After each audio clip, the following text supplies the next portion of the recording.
guys, welcome to another patch notes review video, this time for patch 4.0.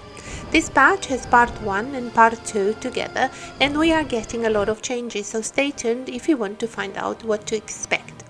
If you are new to my channel, hi, I'm Inoki.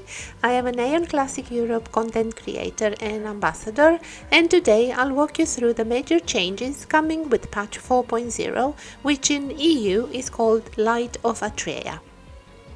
A Teva who died in another timeline in the brutal battle against the Balaur, she received a second chance in the infinite depth of space-time, opening her eyes once again in the ATREIA of today.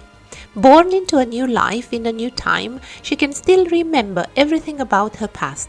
To escape destiny and save a world in ruins from the deathly darkness, she is returned as a Mage of Light, Luminess. So, first we start with a new class. Luminess, as I said.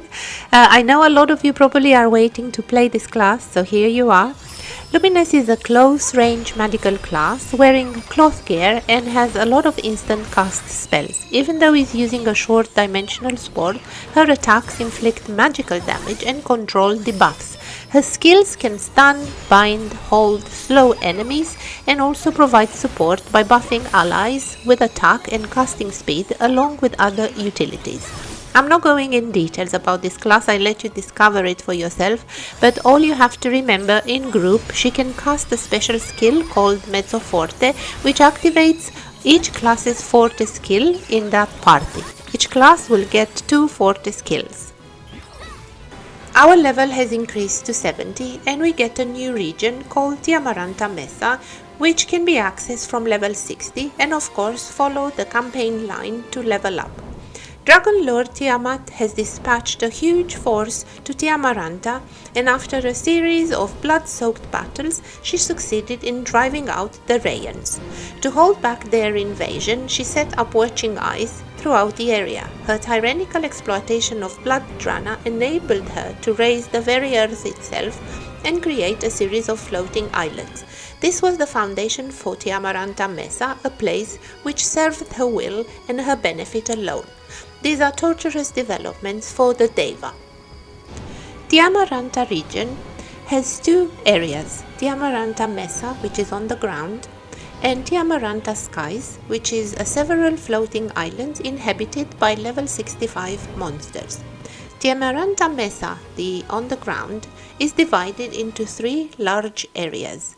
One region has been conquered by the Elias, one by the Asmodeans, and the remaining one is the Balaur territory. The individual factions' conquered zones are safe neutral zones where PvP is not permitted. Flight is unlimited in Tiamaranta Skies as it is around the individual faction conquered zones. Flight is not possible in the Balaur territories. During your adventures through Tiamaranta, you will notice these constructions where you can land safely, and you have entered another neutral zone where you cannot fight the enemy faction. A new feature is added in Tiamaranta, the Watching Eye Battle. Greater, medium, lesser watching eyes are found in Tiamaranta Mesa and can be captured by defeating the Watching Eye on the first level. The Watching Eye in the Balaur territory can be occupied by both Elios and Asmodeans. After being conquered, greater watching eyes cannot be conquered again for 15 minutes, medium watching eyes for 10 minutes, and lesser watching eyes for 5 minutes. When a watching eye can be captured again becomes vulnerable, any players in the eye are removed from the watching eye area. When they are removed, any kisks set up in the watching area are cancelled. When a watching eye can be captured, the watching eye becomes a combat zone and attacks can be made irrespective of faction. If a player dies in the watching eye area, they can select a respawn location. When a watching eye is captured, you can use a teleport statue to travel to an ally watching eye belonging to the same faction. Only greater and medium ones have teleport. At the great watching eye, you can use an upraft to quickly reach the floating island.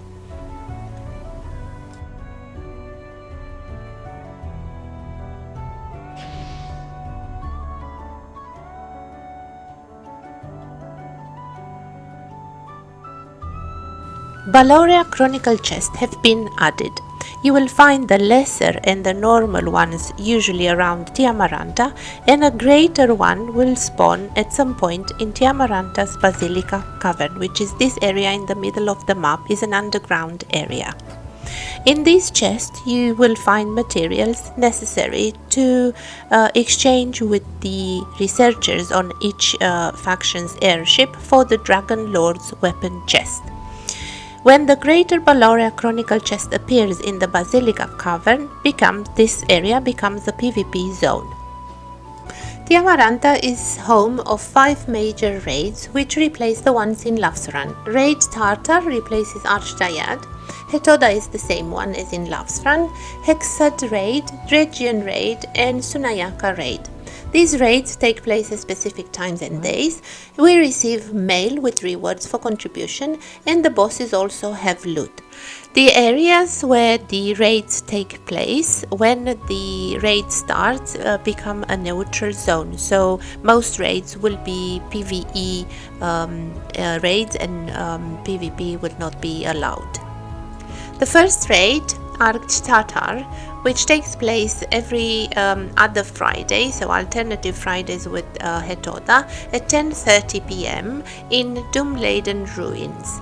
A new arc page has been added to as a drop from the starter raid, and also in order to allow melee classes to engage the enemy more fluidly, the distance from which players can attack 𝘤𝘤𝙤𝙤 has been adjusted. You can see the loot from Tartar raid boss here.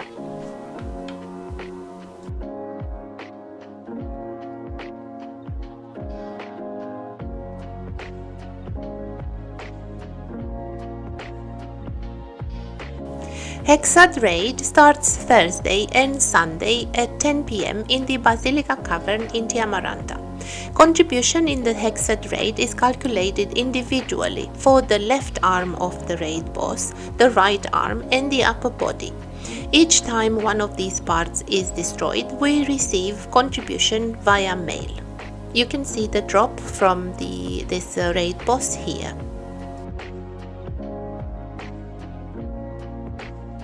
Governor 𝘤𝘰𝙢𝙤𝙤𝙤 raid starts every Saturday at 11 p.m. in the same location, Basilica Cavern in Tiamaranta. We receive a contribution via mail at the end of the raid, and you can see the rewards from this raid boss here. 𝘠𝙧𝙚𝙤𝙤 raid happens every Tuesday at 10 p.m. in Tiamaranta Skies in the Floating Islands area.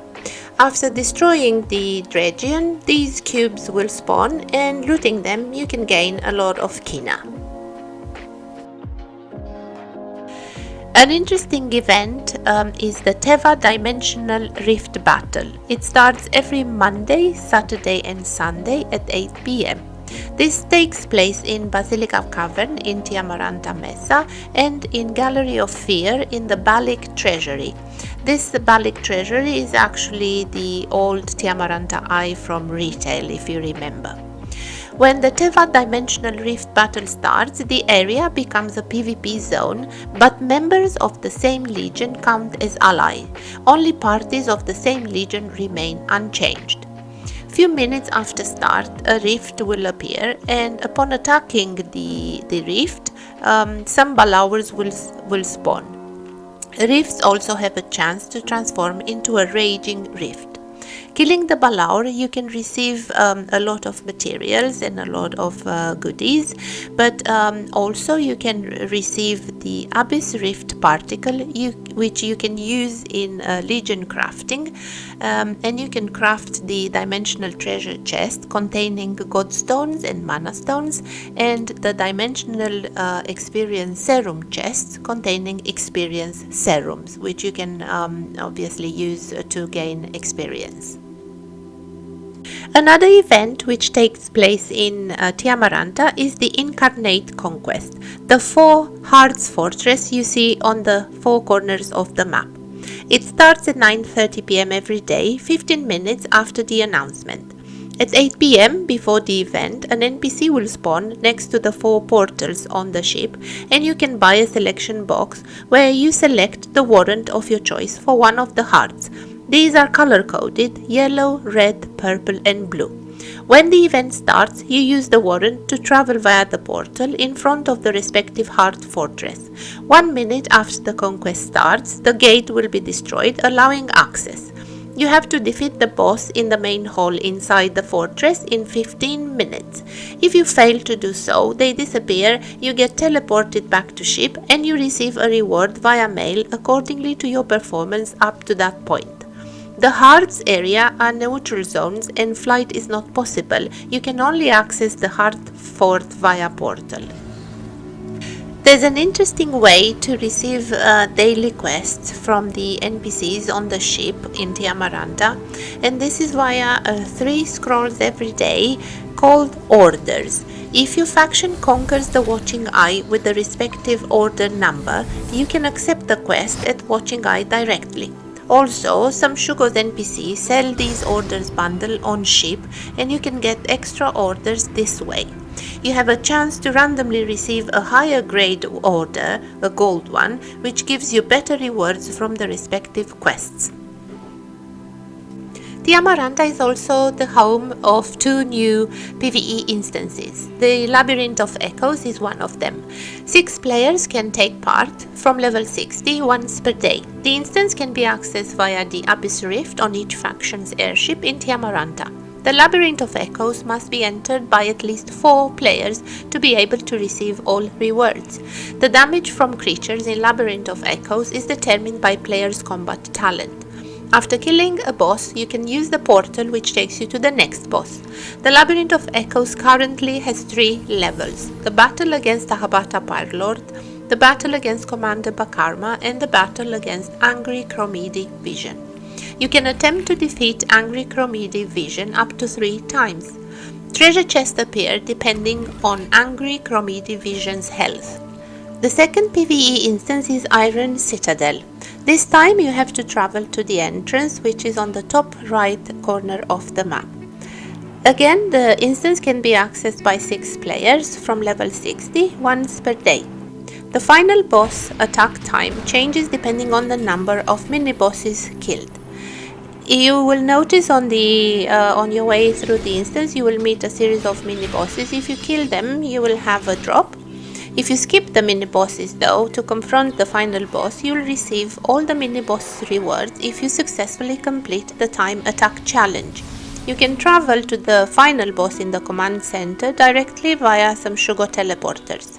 Upon entering the Iron Citadel, a permanent buff is activated which greatly increases physical attack and critic strike.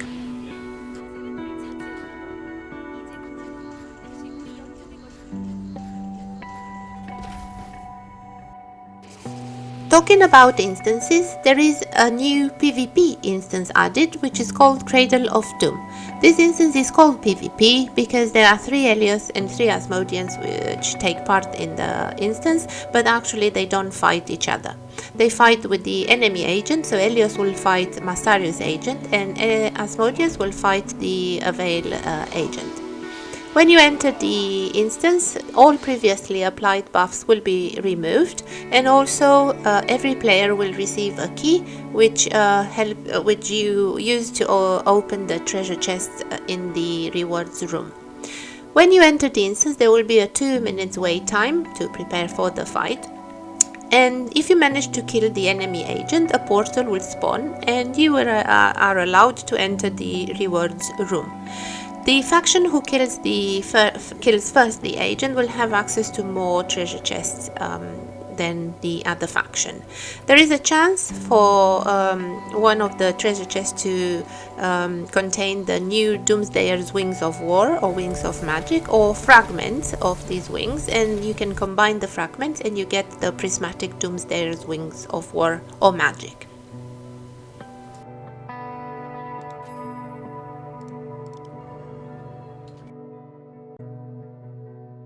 There is a new mini area, I could say, called Balic Treasury, which is practically the old Tiamaranta Eye from retail, if you remember. So it's practically the main PvP map, where you fight the enemy faction, but also the Balaurs.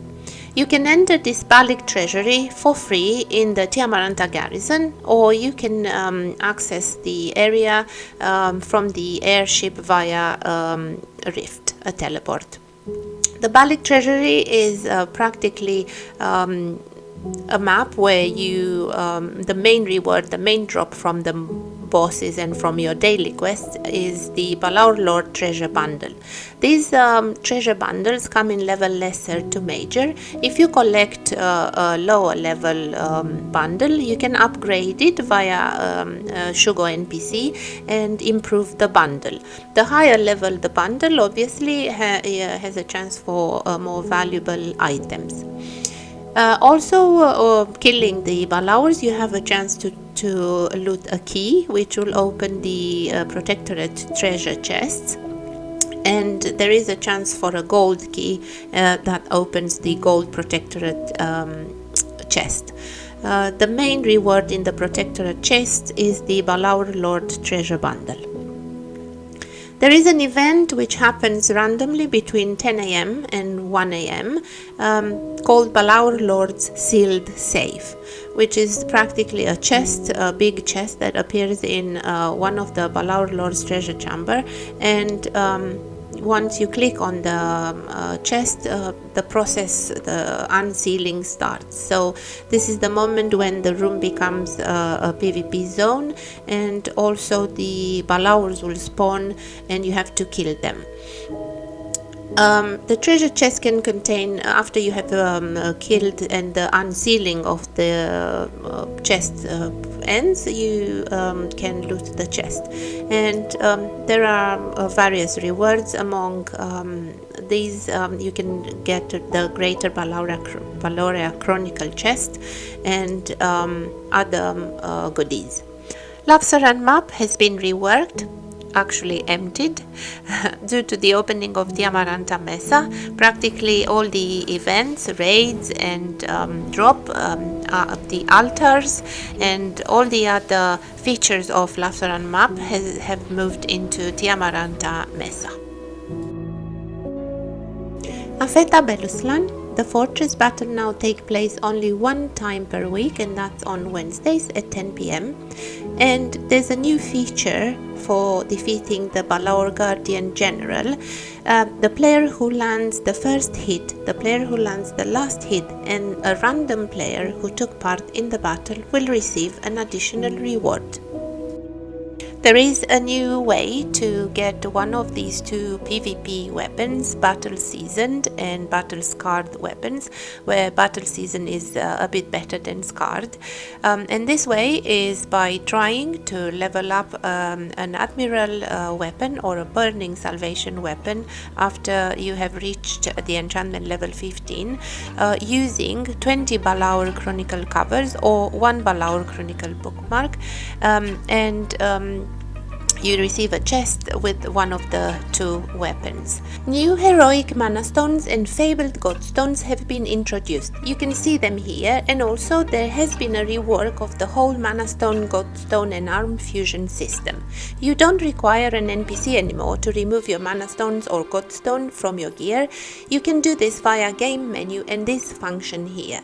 Also, if you want to socket a Godstone, you can do it directly in your inventory, just in this way. Arm Fusion NPC has been removed as well, and you can arm fuse your two weapons of your choice in inventory by clicking the first weapon and then the secondary one, and they will both be added to your weapon slot arm fused already.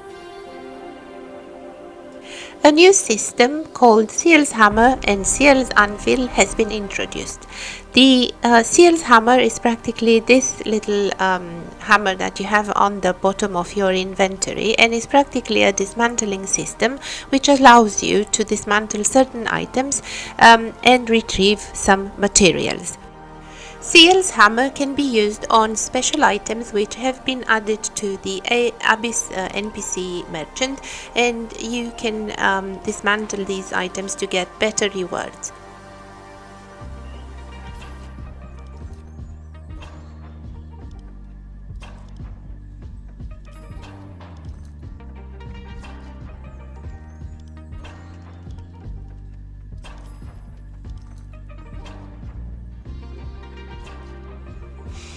The Siel's Anvil is the system which allows you to craft with the materials you have obtained from dismantling to craft specific items. You can craft weapons, godstones, armors, and many other goodies.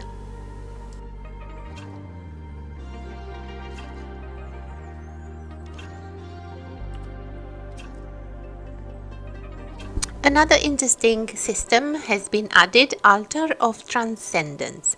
This Altar of Transcendence, you find it again in the game menu, and is practically a system that you could use to improve your Manastones or Godstones. If you use 4 or more Manastones or Godstones, you have a certain chance to get a valuable result. If you use, for instance, Manastones level 50, you have a certain chance to get level 60 Manastones of the same type, same stats. If you use level 60 Manastones, you have a certain chance to get Manastones of a better type, rare or heroic. If the upgrade fails, you receive Manastones of the same type. If you use Godstones as material, you have a certain chance to get Godstones of a better type, heroic or fabled. If the upgrade fails, you receive Godstone of the same type. With a critical success, you receive double the amount of items. The combat talent system has changed. First of all, the formula for calculating the combat talent has changed. Before, the calculation was based on physical magical stats. Now, the equipment score, ranking level honor, plus the enchantment score, mana stones, godstone, enchantment stone, plus the class storm attack skill score, which I have no idea what it is, plus gear skill points, and Moreth level score. Power shards do not count now in the calculation for combat talent. It is possible that your combat talent value will drop following the new calculation. You can check a player's gear in the ranking by clicking on details from the combat talent ranking menu. Using Kina, you can receive a buff of the top ranked player for all classes and for the class ranking. When the combat talent ranking are updated, the player who made the buffs available receive Kina via post. The combat talent rankings are updated daily at 9 AM. Combat talent rankings will not, however, be displayed on the day of the update. They have been added new combat talent rewards, so please check when you log in. A new type of stigmas have been introduced, the growth stigma. There are 3 types of these growth stigmas depending on the stats: Distraction Incarnate, Abyssal Oath, and Guardian's Will. These stigmas can be purchased with Kina initially from the NPCs in Ingison and Gelmaros, from Raphael in Elios side and Belzep in Asmodean side. You can upgrade these stigmas that you have purchased. You can level them up from level 1 to level 10. For each development attempt, you need the previous level stigma and a Holy Seal of Eternity, Seal of Eternity, and Seal of Eternity fragments. The amount of materials required and the chance of development vary depending on the type. After you have achieved the desired level, you can socket the stigma and applies a passive skill effect. You can find them in the passive skills in your menu. Every class receives a new skill and a new stigma, and also the Forte skill, which I have talked to you about at the beginning of the video. There have been made a lot of changes to every class skill, so I'm not going to go through it in this video. It's too much information, but when the patch notes are published, you will have an additional skill document which it's very useful, and you can have a look to see all the changes for every class in that document. Another important thing which I would like to mention is that the arenas have been reworked. The Arena of Chaos and Arena of Discipline are available. The arenas can be entered 7 times per week each. They are open every Thursday to Sunday from 6 PM to midnight. Entries are reset every Wednesday at 9 AM. The Arena of Cooperation has been removed. In rewards for participation in the arena, you can earn Abyss points and Crucible insignias. Crucible insignias can be traded for rewards from the arena NPCs. The available rewards have been overhauled. Crucible insignia earned before the arena changes have been removed from the game. Seasonal rewards for arena ranking have been added. Each arena season normally lasts 2 weeks. All the herb and mana skills and teleport skills have been added now, so you can check them out. Right, I will end my video here because it's quite a long one, but just so you know, there are so many more changes, and it's very difficult and impossible for me to put everything in a video. It would be too long of a video, but the patch notes will be available for you, and you are going to be able to read all these in the patch notes. Also, I leave you here with the timetable of the major events that are going to happen in 4.0. Thank you very much for following me through, and I hope you enjoyed the new patch. I'll see you in game. Thank you. Bye.